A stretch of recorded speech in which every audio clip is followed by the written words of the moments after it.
guys! So for today's video, ito po yung in-order ko po sa Shopee at yun, sobrang ganda niya po guys. Yan oh. Tapos, hello guys, and finally nakapag-avail na rin po tayo sa Shopee. So mayroon po tayong tripod ngayon at finally ito na po ang aking pinaka-aantay na gagamitin ko po sa aking pag-vlog. Dahil nga mahilig po ako mag-vlog, mag-picture-picture, ay meron po tayong nabili sa Shopee. Sa Shopee ko lang po ito nabili. Ang ganda, tataas pa po ito. Tapos adjustable. Oh, di ba? Ang maganda dito kasi mataas po siya. Yan. And syempre, madadala mo kahit saan. So, sa po ng mahilig magganito, mag-vlog, tapos mag-adventure, yung marami bang pinupuntahan.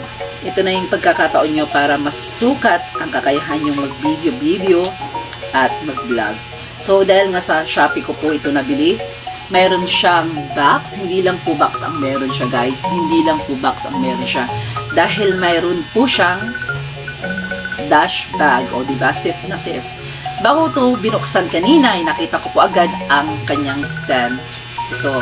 So, ang sarap sa pakiramdam na nakapag-order ka ng ganito na sa murang halaga lang po na 137 pesos lang. So, finally, ito na po. Tapos, hindi siya basta-basta natutumba, guys.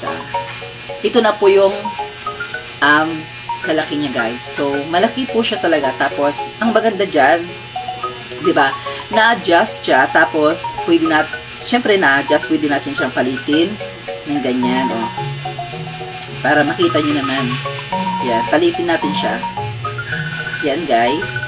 Kung hanggang saan po yung gusto nyong liit ng yung tripod, ay pwedeng-pwede po.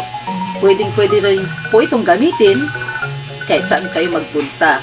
Kasi, yun nga po, simply, tapos cute siya. Tapos, ito nga yung camera ko dito. Yan. Kaya, yun nga, adjustable. Katulad niyan. Pwede mong i-ganyan. Pwede mong i-ganyan. I-down, up, down. Kasi maganda talaga to, guys. Kung ikaw mahilig talaga mag-vlog, ito na yung pagkakataon mo, guys, para makapag-avail ng tripod. For only 137 pesos lang po ito. Kaya, go ka na, check out ka na dyan sa aking link. O, diba? Try natin, guys. Zoom natin. Yan. Actually, ako to. So, kung sino pa yung nakikita dyan, ako po yan, guys. So, yun lamang po. Bye-bye!